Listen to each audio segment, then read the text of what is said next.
Bonsoir et soyez les bienvenus en direct à Cannes pour le 52e Festival international du cinéma, d'où nous réaliserons ici à Cannes une grande partie de ce journal en compagnie de Gilles Jacob, notamment délégué général du festival, avec qui je m'entraînerai dans quelques instants. Et puis il y aura aussi comme invité dans ce journal Barbara Hendricks et Jeff Goldblum, qui sont tous les deux membres du jury de ce 52e festival.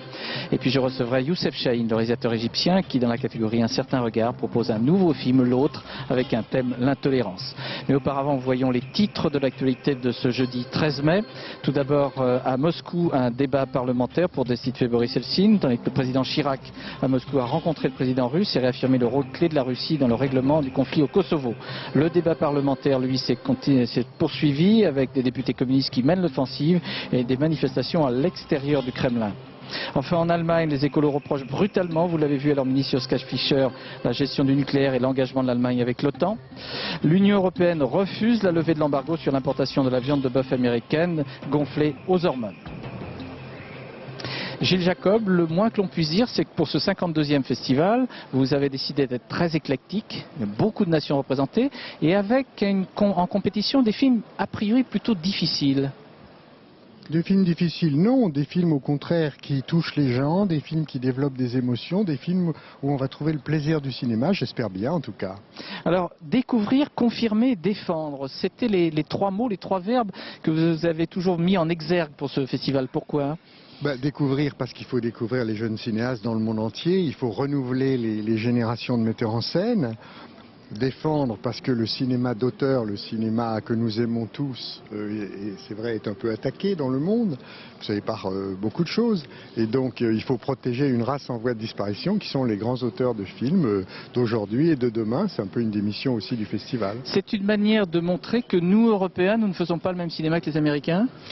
On fait un peu le même cinéma que les Américains, mais eux font aussi un peu notre cinéma, puis ils en font d'autres. C'est-à-dire que l'entertainment, ils sont imbattables, et pour le cinéma, disons, plus artistique, je crois qu'on tient la dragée haute aussi au cinéma mondial. Quand vous composez la liste des films en compétition, est-ce que vous avez des critères particuliers, des choses, vous dites, tiens, celui-là, ça va faire une polémique, comme le film de Carax, comment ça se passe ? Oui, on peut chercher des films qui font des polémiques, on cherche surtout à être très varié, à avoir une très grande diversité, les meilleurs films possibles et le plus de cinéma possible, le plus de cinématographie internationale. C'est très frappant cette année, il y a un brassage de culture très important. Oui, mais ça on le recherche beaucoup parce que le mot important dans le Festival international du film, c'est le mot international. Et donc le plus de gens viennent à Cannes de tous ces pays venant du monde entier avec des passerelles entre toutes les langues, le mieux c'est. Vous est-il arrivé d'être déçu par le palmarès d'un jury? Est-ce que quelquefois, oui, ça arrive. Ils n'auraient pas dû? Oui, non, ça arrive qu'on soit déçu. Ce qui arrive souvent, c'est que les films primés ne soient pas forcément le meilleur film d'un auteur. Et quelquefois aussi que ça arrive trop tard dans la carrière de quelqu'un. Angelopoulos aurait pu avoir la Palme d'Or bien avant. Mais bon, l'important c'est qu'un jour il l'ait. Merci de nous avoir accueillis pour ce festival. On va maintenant retrouver Benoît Duquesne pour l'actualité. Benoît. À tout à l'heure, Claude. On vous retrouve bien sûr dans la deuxième partie de ce journal. Madame, Monsieur, bonsoir. Nous commençons par la visite de Jacques Chirac à Moscou en pleine crise des institutions russes. Jacques Chirac a jugé constructif ses entretiens avec Boris Eltsine en assurant que Moscou n'avait pas du tout l'intention de se retirer des négociations sur le processus de paix au Kosovo, et ce, contrairement à ce qu'affirmait peu de temps auparavant le ministre russe des Affaires étrangères, Arnaud Boutet. De la réunion entre Jacques Chirac et Boris Eltsine découlent plusieurs versions. Selon Igor Ivanov, le ministre des Affaires étrangères russe, Boris Eltsine aurait menacé de boycotter les négociations pour un règlement au Kosovo si l'OTAN continue les bombardements. Lors de sa conférence de presse, le président français a tenu à minimiser la portée de ses propos, mais sans apporter plus de précision. Je n'ai pas du tout le sentiment que la Russie allait se retirer d'un processus qui exige complètement sa présence active et son initiative. Rien ne serait pire que le retrait de la Russie, et je crois qu'il n'en est pas question. Plusieurs sources russes avancent que Belgrade pourrait accepter le déploiement d'une force militaire internationale au Kosovo sous le mandat de l'ONU. Jacques Chirac ne confirme pas. Officiellement, cette information n'a pas été évoquée. En revanche, le président français affiche son optimisme après ces différents entretiens. Je crois pouvoir dire que nous avons progressé et qu'il n'est pas exclu que les jours qui viennent montre que les choses avancent et avancent dans la bonne direction, c'est-à-dire celle de la paix. La paix, Slobodan Milosevic, lui, l'accepterait à 3 conditions. Que soit respectée l'intégrité territoriale de la Yougoslavie, que son pouvoir ne soit pas contesté et qu'il puisse bénéficier d'une immunité internationale. Ces entretiens de Jacques Chirac avec Boris Eltsine ont lieu alors que la Douma entame la procédure de destitution du président russe. Un vote devrait d'ailleurs intervenir samedi, mais la procédure est longue et il n'est pas sûr du tout qu'elle conduise à la destitution du président Eltsine. Les explications à Moscou de Gilles Rabin et de Franck Brisset. Dans ce nouveau bras de fer entre la Douma et le Kremlin, le plus surprenant, c'est que les deux bâtiments se font face. En début d'après-midi, la milice avait reçu l'ordre de disperser les manifestants qui, tôt ce matin, s'étaient massés devant la Douma, bien avant l'ouverture du débat sur la procédure de destitution du président russe. Ils voulaient dénoncer ce qu'ils appellent un nouveau coup d'État, le limogeage de Primakov, et soutenir leurs députés. On escaladerait des montagnes à genoux pour virer ce salaud. Il nous a tout pris. Le salaud, bien sûr, c'est Yeltsin. Sionisme égale fascisme égale yeltsinisme, dit la pancarte. Eux sont des communistes de toujours. De la destitution, on attend la libération de ce pays. Dans ce pays, il n'y a pas de démocratie aujourd'hui. Pour eux, Yeltsin doit partir parce qu'il est prêt à tout pour sauver son pouvoir. La situation est très critique. Ça ne peut pas continuer comme ça. Sur le trottoir d'en face, d'autres étaient venus soutenir Boris Yeltsin, mais ils étaient pathétiquement moins nombreux. Il nous a donné la liberté. Grâce à lui, on peut manifester. On lui doit ça. Cela craignent une revanche rouge, un retour des communistes. On devra partager la soupe et la pauvreté. À l'ouverture des débats sur la destitution, les députés de la Douma sont encore sous le choc du limogeage de Primakov. Même les monarques ne se permettaient pas ce que s'est permis M. Yeltsin.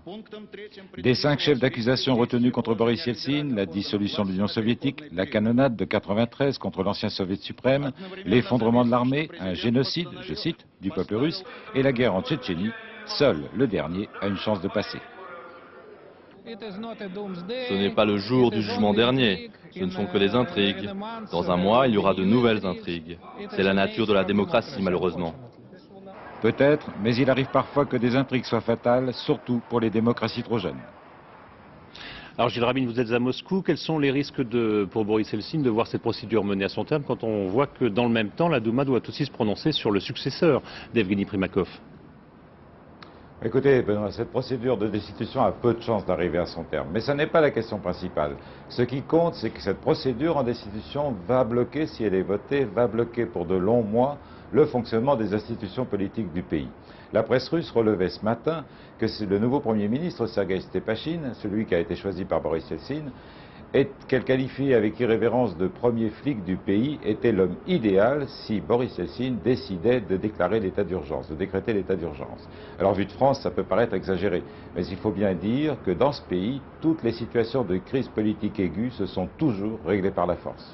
Alors Gilles, Jacques Chirac, on l'a entendu tout à l'heure, s'est montré optimiste dans sa conférence de presse. Il a même laissé entendre que les choses pourraient avancer en direction de la paix au Kosovo dans les jours qui viennent. En effet, mais il s'est refusé à en dire plus au nom de la discrétion minimum nécessaire à une négociation diplomatique compliquée. On peut penser cependant que si Jacques Chirac, pour la première fois, se montrait optimiste sur ce dossier, c'est qu'un progrès substantiel a été réalisé sur au moins l'un des 3 grands points de désaccord, c'est-à-dire le retrait des forces serbes, l'acceptation, l'accord de Belgrade d'une force internationale de sécurité et la composition de cette force. Merci Gilles. En tout cas, sur le terrain au Kosovo, les Serbes essaient de convaincre l'OTAN de la réalité du retrait de leurs forces. Et pour l'instant, ce retrait, notamment les 250 militaires yougoslaves montrés ostensiblement, eh bien ce retrait n'est pas jugé significatif par l'OTAN qui a poursuivi ces bombardements. Stéphane Auman. Au terminus de la ligne Pristina-Belgrade, la télévision serbe accueille les policiers des forces spéciales retour du Kosovo. Le commentateur souligne que l'ordre de retrait a été donné par Slobodan Milosevic lundi dernier. Cela ressemble beaucoup à une mise en scène, passage en revue des troupes, comme si vous y étiez. Plus tôt dans la matinée, ces militaires serbes, sourire aux lèvres et signe de victoire, rentrent eux aussi en Serbie. C'est la première fois que des journalistes occidentaux constatent un départ de troupes du Kosovo. 5 bus et un camion, 250 soldats sur 40 000. Ce retrait est sans signification, affirme la Maison-Blanche. Ce n'est sans doute qu'une relève, il est facile de les faire revenir, ajoute l'OTAN. La nuit dernière, les Alliés ont bombardé à nouveau la télévision serbe à Novi Sad. Au 51e jour de guerre, l'OTAN donne plusieurs bilans de ces opérations. 95 avions et 70% des réserves de carburant serbes détruits, ou peut-être 2 fois moins selon un général belge de l'OTAN. Les doutes demeurent quant à l'efficacité d'une stratégie de cible industrielle plutôt que militaire. À Belgrade, les frappes ont repris en évitant soigneusement le centre-ville après la bavure de l'ambassade de Chine. À la frontière entre l'Albanie et le Kosovo, les bombardements alliés sont les plus violents depuis le début des hostilités. À quelques kilomètres d'ici, plusieurs villages ont été rasés autour de Pristina. Au total, les Yougoslaves annoncent 1200 civils tués. Un chiffre que Mary Robinson, commissaire de l'ONU chargée des droits de l'homme, juge préoccupant, façon indirecte de critiquer les bombardements alliés. L'ancienne présidente irlandaise a sollicité un entretien auprès de Slobodan Milosevic pour l'interroger sur les témoignages concordants de nettoyage ethnique, entretien refusé. Je regrette vraiment de ne pas avoir pu lui parler.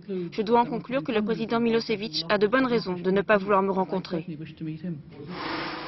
Aujourd'hui, une colonne de tanks allemands s'est massée à la frontière macédonienne. Le message est clair, les discussions des diplomates n'entament pas la détermination des militaires.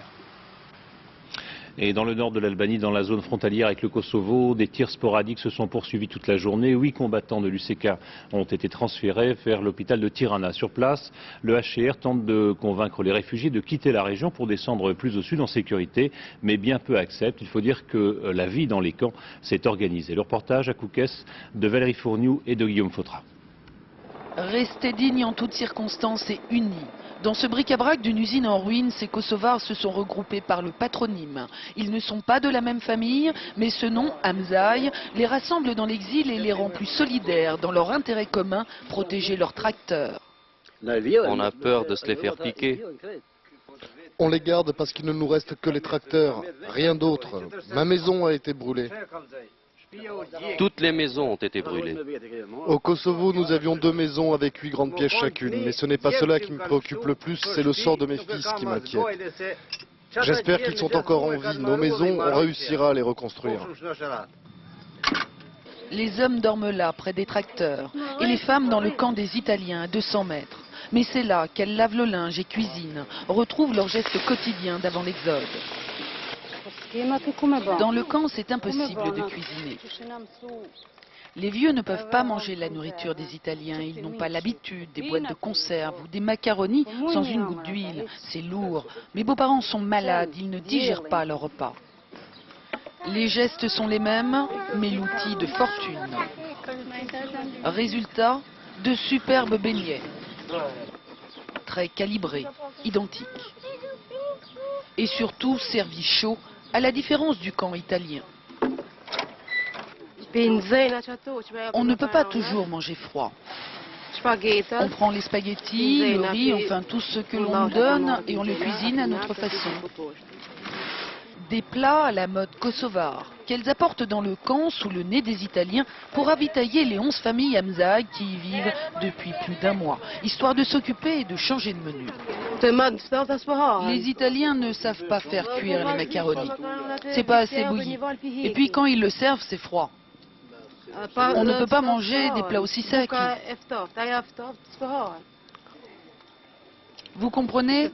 Cela fait 5 semaines qu'on est là. 5 semaines. Bien sûr, on ne fait pas ça tous les jours. Cela nous change de temps en temps. En plus, ça nous occupe, on s'oublie. C'est difficile, vous voyez bien, on ne fait pas ça par plaisir. Le ventre qui réclame occupe l'esprit.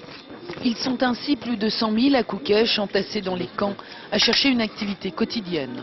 Ou tout simplement à tenter de rompre un instant avec cette vie de réfugiés, de plus en plus insupportable. Et toujours à propos du Kosovo, à Aix-la-Chapelle, où il assistait à la remise du prestigieux prix Charlemagne à Tony Blair pour son action en faveur de la paix en Ulster, Lionel Jospin a réaffirmé qu'il fallait construire une paix durable dans les Balkans, une paix, a-t-il dit, qui ne soit pas un répit accordé aux tyrans, autrement dit à Milosevic, et une paix qui apporte la réconciliation des nations et non l'absolution des puissants. En Allemagne, le congrès des Verts qui s'est ouvert à Bielefeld a été exceptionnel à plus d'un titre. D'abord parce qu'il ne concernait que le Kosovo. Ensuite, puisqu'il a été l'occasion de manifestations musclées contre le chef de la diplomatie allemande, le Vert Joschka Fischer. La question du Kosovo et de l'arrêt des frappes aériennes risquait en effet de faire éclater la coalition rouge-vert au pouvoir en Allemagne. Mais un compromis a été trouvé. Olivier Lerner. Un examen de conscience en public. Les Verts se sont comptés comme s'ils voulaient se mesurer et se juger. Tout est bien qui finit bien pour Joschka Fischer. C'est la motion de la direction du parti qui l'emporte. Sur le Kosovo, les Verts se prononcent donc en majorité pour un arrêt temporaire des bombardements, pour permettre aux Serbes de retirer leurs troupes et laisser ainsi aux réfugiés le temps de regagner leurs terres. Ce n'est pas tout à fait la ligne Fischer, mais ce n'est pas un désaveu non plus. Dure journée pour le leader des Verts qui en a vu de toutes les couleurs. De la peinture rouge et un produit acide sur le visage du Vert le plus célèbre en Allemagne, l'homme politique le plus populaire dans son pays. Joschka Fischer, blessé au tympan droit par un projectile lancé par l'un des siens, qui ne reconnaît plus son chef de file, ministre des Affaires étrangères, qui à ce titre envoie des soldats allemands au combat. Les états d'âme des écologistes se sont exprimés aujourd'hui dans la violence. Blessé, sali, Joschka Fischer n'a pas enlevé sa veste maculée de rouge pour disserter à voix haute, question d'honneur et de dignité. Mais sous les huées, son discours de 45 minutes a été réduit de moitié. Ce sont les gens soi-même qui sont divisés entre le pays et les droits des hommes. J'espère que Joschka Fischer va avoir, qu'on va le tenir et que les Verts ne vont pas se diviser. Oui. Daniel Cohn-Bendit, un renfort précieux d'ordinaire chez les Verts, mais lui aussi a essuyé quelques sifflets lorsqu'il a défendu la politique de l'OTAN. Moi je crois que l'Allemagne est complètement sous tension et ce parti est sous tension. Je crois que c'est plus honnête d'être l'expression d'une tension réelle qu'essayer de cacher une tension qui existe. Tension à l'intérieur et chauffourée à l'extérieur, avec des dizaines de policiers appelés pour repousser les militants de base anti-OTAN, pacifistes purs et durs. Ici, personne ne s'est vraiment amusé à fabriquer ces avions de guerre durant ce congrès crucial pour les Verts qui n'ont pas fini de se déchirer sur la question des bombardements. En Italie, une fois n'est pas coutume, c'est au premier tour que le ministre du Trésor Carlo Ciampi a été élu président de la République par un collège de grands électeurs. Âgé de 78 ans, Carlo Ciampi était le candidat de la droite et du centre-gauche. C'est un homme unanimement respecté en Italie. Il a été le principal artisan de l'entrée de son pays dans l'euro. C'est une échéance électorale plus importante qui attend les Israéliens lundi avec le renouvellement de la Knesset et l'élection du nouveau Premier ministre israélien. La plupart des sondages donnent l'arrivée en tête du candidat travailliste Ehud Barak, loin devant Benjamin Netanyahou. Certains envisagent même qu'il puisse être élu dès le premier tour.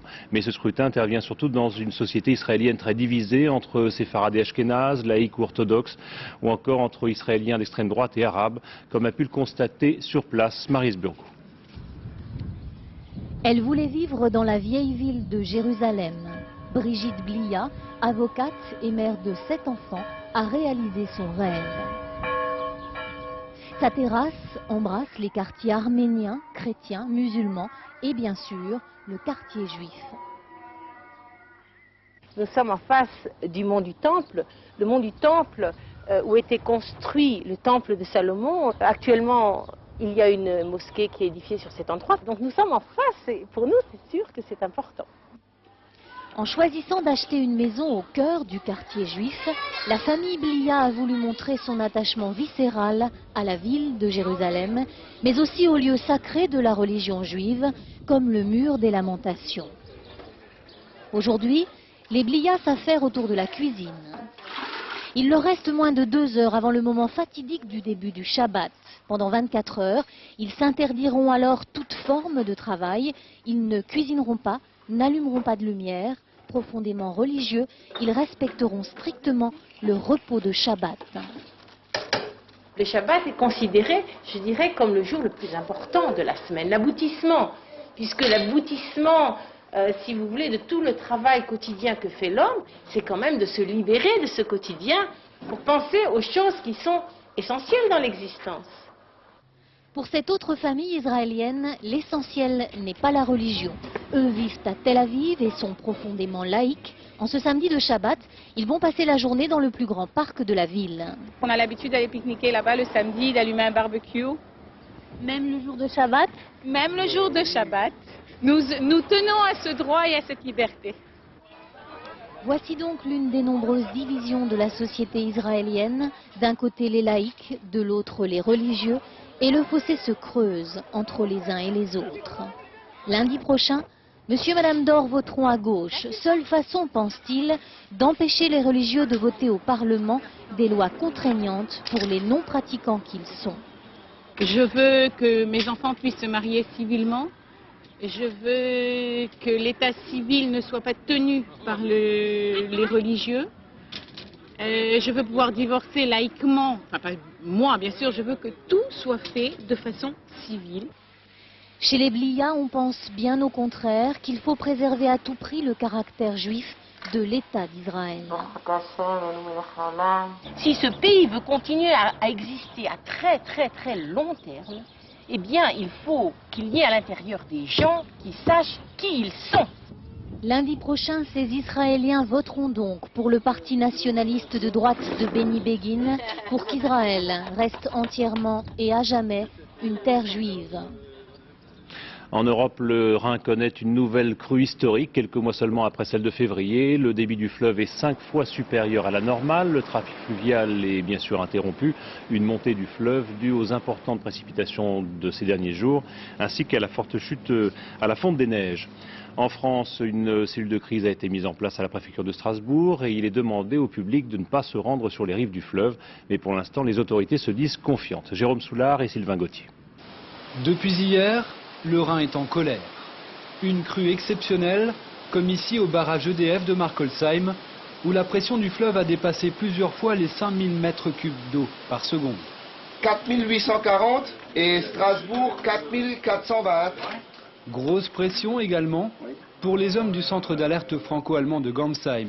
Pour l'instant, ils gèrent sans gros problème 160 km de fleuve en crue. Donc nos digues sont dimensionnées pour supporter des débits jusqu'à 5600 mètres cubes par seconde sur le secteur aval. Par contre, les niveaux d'eau vont être tels que ces digues n'ont jamais connu ces niveaux-là, qu'il faut être très prudent. De part et d'autre du Rhin, on a donc ouvert les zones inondables et polders qui délestent provisoirement le fleuve de plus de 100 millions de mètres cubes d'eau. Et pour plus de sécurité encore, dans le nord de l'Alsace, les hommes sont réquisitionnés pour surveiller les digues artificielles qui protègent leur village. Oui, effectivement, on protège Lauterbourg et puis on protège, je dirais, les industries qui sont de l'autre côté du Rhin et qui sont proches de la digue, bien évidemment. Si on peut éviter une catastrophe naturelle, ben, on est là pour ça. Un peu plus loin, grâce à leur vigilance, une digue a été renforcée cet après-midi. Quant aux péniches, elles sont toujours bloquées, interdites de navigation, car même un peu moins forte, la crue devrait se poursuivre encore jusqu'à 4 h du matin. Les actions de Ron Poulenc ont progressé de près de 5% aujourd'hui à la Bourse de Paris, une hausse qui vient saluer l'annonce du feu vert du principal actionnaire de Hoechst à la fusion entre les deux groupes chimiques français et allemands.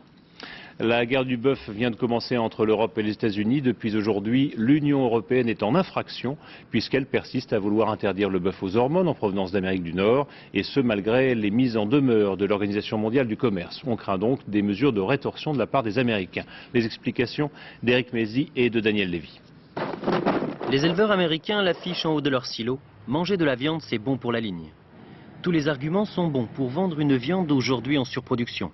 Dans le Dakota ou au Texas, dans d'immenses exploitations de 5000 têtes, les animaux sont parqués dans des enclos. Les jeunes mâles, castrés puis écornés, se nourrissent de rations extrêmement riches. 80% du bétail est traité aux hormones. Il grossit ainsi artificiellement et beaucoup plus vite. Pour les autorités américaines, ces produits ne représentent aucun danger pour l'homme, car ils se fondent rapidement dans les muscles des animaux. Le refus des pays européens de laisser entrer cette viande aux hormones agace donc beaucoup outre-Atlantique. Franchement, les Européens sont fous. Ils sont particulièrement frustrés depuis que nous avons commencé cette bataille il y a 10 ans. 10 ans de basses manœuvres, de fausses accusations, de marchés perdus pour les éleveurs américains et d'occasions manquées pour les consommateurs européens. En février 1998, l'Organisation mondiale du commerce avait demandé à l'Europe de prouver que les hormones sont nocives. Le délai s'achève aujourd'hui, délai trop court. L'Union européenne ne connaîtra les conclusions définitives des chercheurs qu'à la fin de l'année. Les Européens se mettent donc hors la loi, mais des résultats intermédiaires montrent déjà que les risques existent, même s'ils sont encore mal connus. Les risques peuvent être aussi de voir apparaître très doucement dans des populations une incidence plus forte de certains types de cancers ou d'autres problèmes de santé comme liés en général à la reproduction, type par exemple l'infécondité, dont on sait qu'elle existe aux États-Unis d'une manière particulièrement importante comparée à ce qui se passe en Europe actuellement. Bruxelles va proposer des compensations. Washington devrait les refuser, préférant agiter la menace de lourdes taxes sur les produits européens. Après la crise de la banane, le bras de fer commercial se poursuit entre les États-Unis et l'Europe. Et puis notez en France les résultats des auditions du capitaine Ambrosse et du lieutenant Tavernier hier devant le juge d'instruction d'Ajaccio dans la fameuse affaire de la paillote incendiée. Ils ont déclaré avoir informé leur supérieur hiérarchique, bien sûr, le lieutenant-colonel Cavalier, mais aussi une autre personne, un militaire dont l'identité n'a pas été dévoilée, du moins pas publiquement. À Nîmes, dans le Gard, se sont réunis 80 à 100 000 personnes de la communauté Pied-Noir autour de la Vierge Noire, un pèlerinage traditionnel de cette communauté 37 ans après la fin de la guerre d'Algérie. Voilà, il est temps de retourner à Cannes, retrouver Claude Sérillon pour le 52e Festival international du film, Claude. Oui Benoît, et l'actualité aujourd'hui et ce soir, en ce moment même, c'est la projection du film de Léos Carax, Paula X. Le moins qu'on puisse dire, c'est que ce film suscite beaucoup de controverses et de polémiques. 8 ans après Les Amants du Pont-Neuf, qui ne fut pas franchement un succès, Léos Carax revient dans la lumière et vous allez voir avec Antoine Cormery et Jean-Louis Melin. De lui, on ne nous avait donné qu'une photo floue et torturée. De son film, on ne connaissait que le titre, énigmatique abréviation de celui d'un obscur roman du 19e signé Herman Melville. Et puis, rompant un silence de 8 ans, le réalisateur des Amants du Pont-Neuf est venu, à la rencontre de la presse, défendre son film, sans lever pour autant le voile sur cette si longue absence. Non, je n'ai pas attendu 8 ans pour faire ce film. J'ai attendu après, une fois que j'ai voulu le faire un peu, parce que il était difficile de trouver de l'argent après Les Amants du Pont-Neuf, mais c'est pas 8 ans, peut-être que le film a été retardé d'1 an à cause de ça. Sinon, moi j'étais ailleurs. Ailleurs, comme le héros tragique de Paula X. Aux côtés de Catherine Deneuve, Guillaume Depardieu y incarne un jeune homme de bonne famille qui va quitter une vie réglée et une blonde fiancée après la rencontre d'une demi-sœur dont il ignorait l'existence. C'est elle. Comment est-ce que tu m'as retrouvé? Je viens vivre avec vous, Pierre. Il faut que je sois là. C'est impossible. On me croit folle, mais non. Laissez-moi vivre près de vous. C'est quelqu'un qui est très exigeant. C'est vraiment le mot qui revient le plus pour le qualifier. Même si des fois il peut se tromper, même si moi aussi je peux me tromper, on arrive toujours à s'entendre. Les tournages sont beaucoup plus agréables qu'on pourrait le penser. C'est pas du tout un poète maudit ou un cinéaste maudit ou quelqu'un qui brimerait ses acteurs comme on voudrait bien le croire. C'est pas vrai, c'est faux. Paula X est une œuvre sombre, déroutante, qui laisse le spectateur sans espoir. Léos Carax, lui, nourrit celui d'effacer avec ce film ses précédents échecs commerciaux.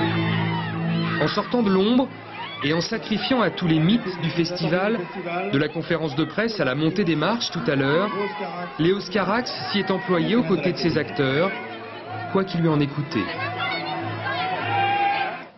Voilà, le film est en compétition, on verra bien ce que ça donnera après. Mais il n'y a pas seulement la compétition, il y a aussi la catégorie Un certain regard. Et dans cette catégorie, il y a 22 films, beaucoup de nations représentées, notamment un film malien, il y a un film israélien, et puis il y a le film de Youssef Chahine, L'autre. C'est son 33e film. Il y a 2 ans, Youssef Chahine, que je recevrai dans quelques instants, avait été salué avec un grand prix pour le film Le Destin. Et bien dans L'autre, c'est, disons, un nouveau film, mais le même thème, la même obsession. On en parlera avec Youssef Chahine après ce reportage de Pascal Deschamps et Frédéric Delarue. Lorsque Cannes récompense Chahine pour l'ensemble de son œuvre, ce n'est pas seulement un demi-siècle de cinéma que le festival honore, c'est l'obstination facétieuse d'un créateur qui a déclaré la guerre à l'intolérance. Chahine, adulé par le peuple, toléré par les élites, haï des intégristes, n'en finit pas d'enfoncer le clou. Après Le Destin, voici L'Autre, tout un programme dans lequel il fustige toutes les formes de terrorisme, y compris celui de la mondialisation qui appauvrit les esprits. Action. Adam et Anan sont beaux, jeunes, amoureux. Elle est journaliste, lui, fils d'homme d'affaires véreux. Ensemble, ils vont tenter de dénoncer la mainmise de l'argent sur la culture. Ce film essaie d'apprendre aux gens qu'il est important de se connaître soi-même, de connaître sa propre culture, de s'aimer pour aller vers l'autre. Les jeunes vont être touchés par l'histoire d'amour. Parce que tous les jeunes connaissent ces problèmes de relations entre les filles et les garçons. À partir de là, chacun va pouvoir apprécier les messages du film. La tragédie et les messages politiques se mêlent aux scènes d'amour ou de comédie musicale, car L'Autre est un film populaire, un film destiné au peuple. Et pourquoi les Égyptiens, le peuple égyptien aime tant Chahine? Parce que c'est un grand créateur. Il a le don d'aborder beaucoup de choses, d'appuyer là où ça fait mal.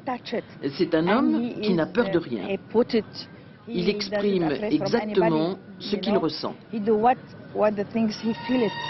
Quand cesserons-nous de dire toi ou moi pour dire nous, demande un personnage du film. Nous avec nos différences, mais nous condamnés à vivre ensemble. C'est la question que pose inlassablement Chahine dans son cinéma. Youssef Chahine, bonsoir. Vous voudriez qu'on retienne quoi de ce film? Un film d'amour ou un film politique? Mais les deux se valent et les deux se continuent. Il n'y a pas de chose qui ne soit pas politique. L'amour est politique, rentrer dans la salle de bain est politique, tout est politique. Mais là, vous dénoncez la mondialisation, c'est-à-dire vous attaquez plutôt l'argent, le libéralisme, les Américains, et puis vous dénoncez l'intégrisme. Et finalement, ce qui m'a surpris dans votre film, c'est que ça se termine mal, c'est une tragédie. Pourquoi? C'est plutôt un avertissement. Ça veut dire, si vraiment vous pensez aux jeunes et vous pensez à l'avenir, attention. Vous ne devez pas continuer à faire ça. Moi, j'ai pas de haine contre les Américains, ils ont été mes profs. Mais oui, mais vous avez une haine contre les intégristes. Mais écoutez, il y a une collusion entre et l'argent, et les affairistes, et les Américains, et les intégristes. Et d'ailleurs, les intégristes, ils les ont bien aidés. C'est-à-dire une sorte d'alliance objective? Oui, certainement, sans le moindre doute. Tout le monde, ça marche pour eux. Mais il y a beaucoup de gens qui souffrent et les nouvelles générations, c'est ça où il faut faire un tout petit peu attention. Non, ce que vous dites, votre philosophie, votre économie, votre mondialisation, c'est pas très vrai, c'est pas très juste. Ça c'est comme, comment voulez-vous que moi je crois qu'ils n'ont pas prévu qu'au Kosovo, Milosevic allait faire ce qu'il a fait. Je n'arrive pas à croire. Ils l'ont vu, ils l'ont testé en Bosnie. Et puis d'un coup ils sont surpris qu'il ait fait ça. C'est pas très logique. Si on revient à votre film, est-ce parce que vous avez eu le Grand Prix à Cannes il y a 2 ans que vous pouvez maintenant vous permettre de dire et de faire des choses au cinéma que peu de gens peuvent faire dans les pays du Sud? Ah, c'est gentil les pays du Sud, parce que si tu allais dire autre chose, j'allais me fâcher. Non, non, sur les pays du Sud. Oui, c'est une bonne formule. On a un nouveau censeur qui est jeune, qui a été un journaliste, un critique de cinéma très prisé, et aussi avec ce que nous avons fait au gré des années. Oui, c'est le 33e film, ça. Oui, et 50 ans. Aujourd'hui, je fête mes 50 ans de cinéma. Ouais. Est-ce que je vais vous proposer de voir un film qui est un film israélien, qui est en compétition également pour un certain regard. C'est un film d'Amos Gitaï qui avait déjà fait Yom Yom. Ça s'appelle Kadosh. C'est son 7e film. Et là aussi, il y a ce même thème de l'intolérance. C'est un film qui dénonce l'emprise des religions. On l'a vu dans le reportage de Maris Burgot tout à l'heure en Israël. Attends une seconde, oui. Laisse-moi parler. Tu parles tout seul. Tu n'as pas besoin de me présenter à Amos Gitaï. C'est un très grand ami. C'est quelqu'un que j'aime beaucoup et que j'admire beaucoup. Alors regardons cet extrait de son film où des hommes parlent des femmes. גבר נברא על ידי אלוהים כדי ללמוד. ואישה ניתנה החוכמה כדי להשתתף בעקיפין בחיי התורה, אבל בכך שתנקה את ביתו, תכין לו אוכל, אבל בעיקר לגדל את ילדיו. איזו שמחה יש לאישה מלבד שמחת גידול ילדים.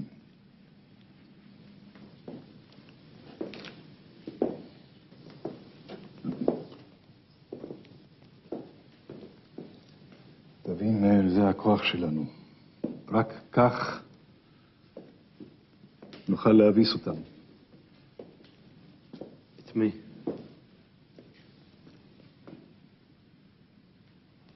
את האחרים? את האפיקורסים? את הכופרים ששולטים במדינה הזאת? Un film d'actualité qu'on va revoir tout à l'heure.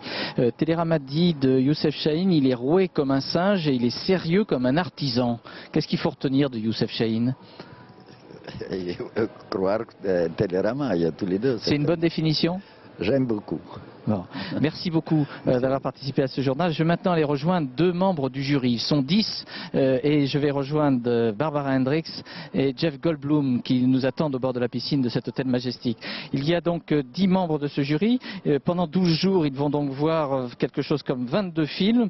Le président du jury, c'est David Cronenberg, qui est un Canadien. Barbara Hendricks représente la Suède et Jeff Goldblum représente les États-Unis. Barbara Hendricks, bonsoir. Bonsoir. Qu'est-ce qui fait que vous avez accepté d'être au Festival de Cannes? Parce que je sais que vous êtes très éclectique, vous savez évidemment chanter, vous savez danser, ça je le sais, et vous êtes aussi ambassadrice pour les Nations Unies, on en parlera dans quelques instants. Pourquoi est-ce que vous avez accepté d'être dans ce festival? Parce que j'étais toujours fascinée par le cinéma. Quand j'ai découvert assez tard le cinéma, ça m'a toujours fascinée. Ces moments de rêve. Mais aussi, j'ai fait un peu de cinéma. Oui, vous avez joué dans Mimi, c'est ça? Oui, avec dans La Bohème, oui. Et, mais aussi le travail que je fais, c'est juste une autre technique de chanter la musique, c'est aussi passer les émotions, passer les messages qui ne sont pas les miennes. Je suis pas le réalisateur de la musique que je chante parce que c'est déjà fait par le compositeur. Mais ma tâche comme artiste, c'est d'être instrument des émotions et je crois que de nous... unis dans les moments où on reconnaît que nous sommes les êtres humains. Et ça, moi, je trouve que la musique a vraiment une force formidable, et surtout la voix humaine, pour faire ça. Mais ça existe dans tous les arts. Alors, vous suivez l'actualité, ça je sais de manière très importante. Vous êtes ambassadeur de bonne volonté du HCR. Vous êtes au courant de ce qui se passe au Kosovo. Est-ce qu'il n'y a pas un formidable décalage? On est ici, on voit des gens qui sont bien habillés, qui sont chics, qui mangent bien et tout. Et puis vous avez vu les reportages dans ce journal où il y a des gens qui crèvent de faim. Comment est-ce que vous vivez cette double situation? Mais ma vie est toujours comme ça. Je dis, bon, je chante les concerts dans les salles comme la Scala, comme au Théâtre de Champs-Élysées à Paris, à New York, au Japon. Et quand même, la souffrance continue dans le monde. Et je continue aussi mon engagement. Et s'il y a quelque chose que je peux dire, je reçois tous les rapports tous les jours de Kosovo de l'HCR. Je parle avec les gens à Genève, aussi à New York. S'il y a un message que je peux passer qui est très important, que les fonds qui étaient promis pour l'HCR n'ont pas encore arrivé. Ils ont besoin de ces fonds. Ils ont besoin surtout des tentes pour les gens. Aussi, c'est très très important. Ils n'ont pas assez de tentes. Parce qu'ils ont besoin des grands tentes comme pour l'armée. Et c'est très important, mais surtout que les fonds qui étaient promis par les gouvernements, je dis, n'ont toujours pas été versés. Beaucoup. Et ça manque parce que, comme on voit tous les jours, il y a urgence. Je reste conscient de ce qui se passe dans le monde, mais je crois qu'on ne peut pas arrêter de vivre. Bon, si j'avais la possibilité d'arrêter la guerre toute seule, j'aurais déjà arrêté Milosevic quand j'étais à Dubrovnik en 90. Mais je continue de lutter à ma façon, et même ici au Festival de Cannes, parce que les artistes sont les gens qui parlent de l'intolérance, qui parlent de l'amour, qui parlent des choses qui sont très importantes pour la vie. Et on ne peut pas arrêter de vivre. Et même, il ne faut pas non plus arrêter de militer. C'est ce que vous faites, ça je le sais. Jeff Goldblum, bonsoir. Vous êtes quelqu'un qui avait aussi bien travaillé avec Cronenberg qu'avec des gigantesques productions américaines. C'est-à-dire, il y a eu La Mouche et puis Independence Day ou Jurassic Park. Comment arrivez-vous à concilier ces deux manières d'être comédien? Vous voulez dire les deux façons de travailler dans les grosses productions avec des indépendants, c'est ça? C'est deux types de films? Bien, j'ai eu beaucoup de chance d'avoir justement une telle variété de films à faire, mais j'ai le sentiment que les deux se ressemblent pas mal dans le fond.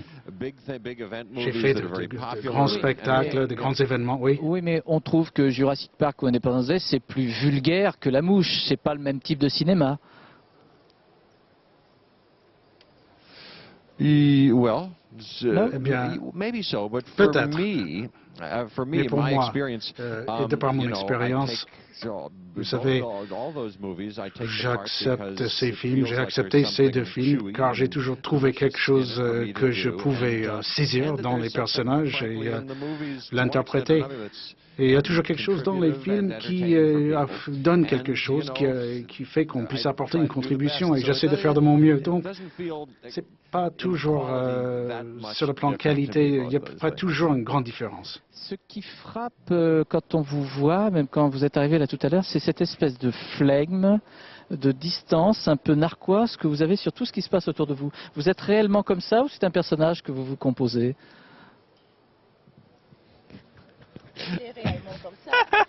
Il est réellement comme ça. L'ironie, la distance. Et drôle. I have a very good time. I'm having a very good time so far. Ça se passe très bien pour moi ici à Cannes. Et j'ai l'impression que c'est une combinaison de, à la fois quelque chose de très sérieux et tout le monde nous fait confiance dans notre travail et quelque chose de très amusant en même temps.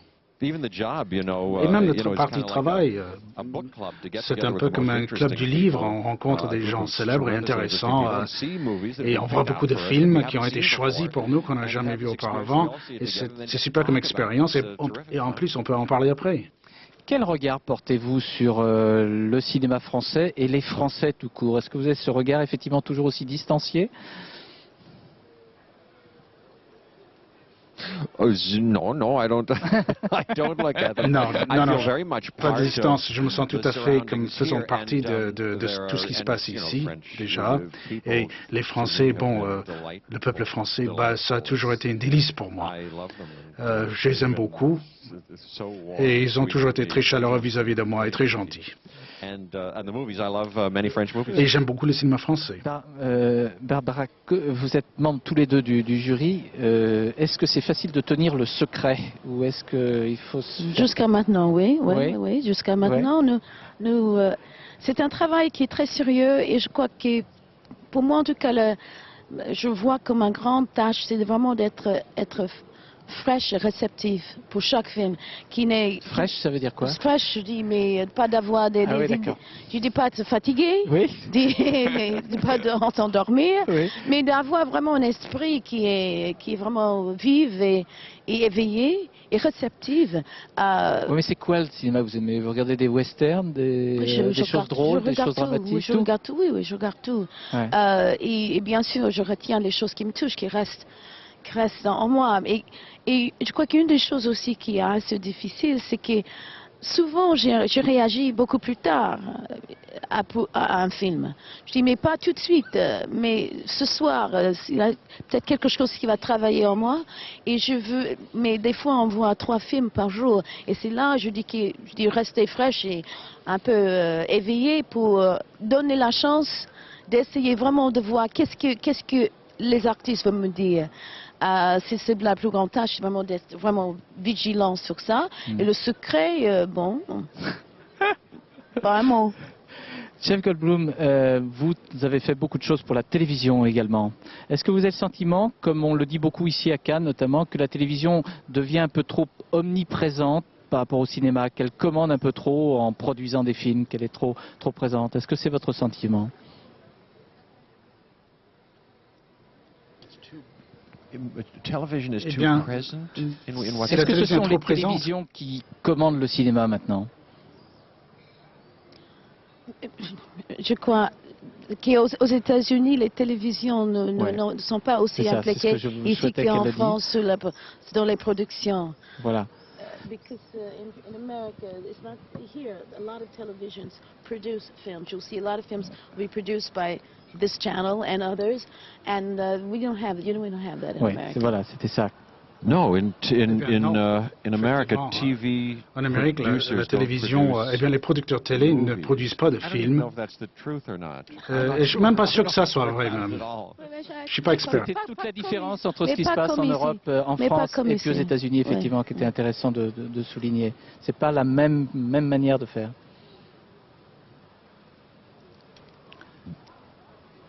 Things operate. To produce films, it's done differently. It's done differently. Oui, ça se fait différemment However, ici. it's being done here, I think it's en tout cas, quel que soit le système ici, ça semble marcher. Des films sont merveilleux.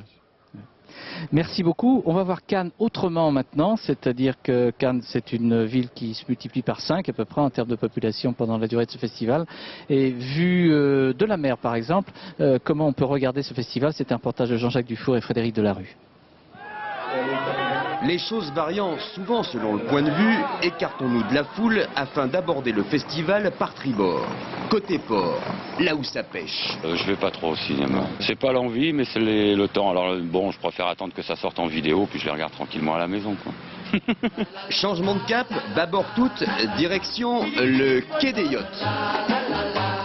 Tous ces bateaux-là qu'on voit, ce sont tous des bateaux qui appartiennent donc à des propriétaires et des sociétés et qui sont loués pendant le FIF à des sociétés de films, des producteurs, des acteurs. Il y a des acteurs qui louent des bateaux et qui reçoivent donc des invités sur ces bateaux-là. Et ces bateaux-là, ils sont nickel. Et même nickel chrome.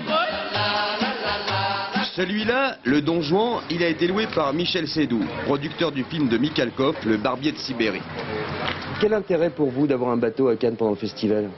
Premier intérêt, c'est qu'on peut recevoir rapidement, regrouper facilement et être tout près du palais. Voilà déjà géographiquement un intérêt positif. Ensuite, c'est un lieu quand même très très convivial, plus facile à gérer qu'un hôtel où il y a énormément de touristes, énormément de paparazzi. Cannes en est plein.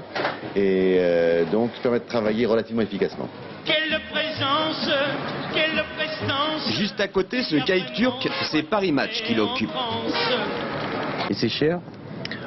Non, c'est pas. Nous, on est un produit, on n'est pas du haut de gamme. Disons, on est un produit beaucoup plus chaleureux, beaucoup plus convivial.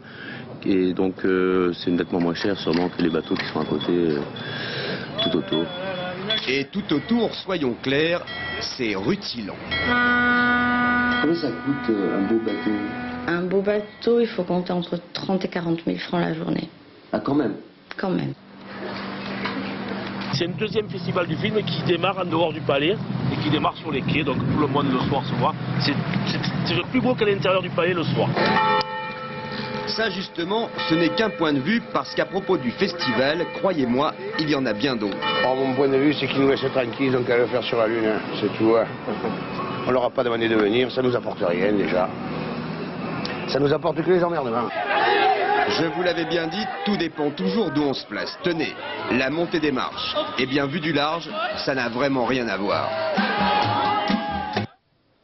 Juste vous proposer ce livre en clin d'œil, hommage à Jean Carmet, Je suis le badaud de moi-même, un joli titre. C'est publié aux éditions Plomb pour cet homme qui a beaucoup servi aussi le cinéma et le théâtre.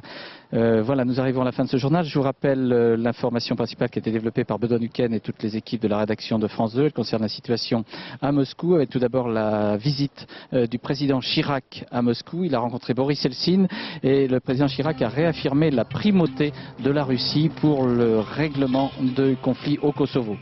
Enfin, à la Douma, qui est la chambre basse du Parlement russe, les députés communistes mènent la bagarre pour obtenir la destitution de Boris Eltsine, tandis qu'il y a des manifestations à Moscou contre Boris Eltsine également tout au long de cette journée. Dans quelques instants, vous retrouverez un envoyé spécial, puis ensuite un très beau film de Joseph Lovez, The Servant, en hommage à Dear Bogard, l'acteur britannique qui vient de décéder. Vous retrouverez Florence Duprat pour le dernier journal de la nuit. Demain, dans les 4 vérités, François Laborde recevra Marc Tessier, le directeur général du Centre national du cinéma français. Et puis demain, à 13h, vous retrouverez Rachid Arabe. Et à 20h, Benoît Duquesne, bien évidemment. Bonne soirée, merci.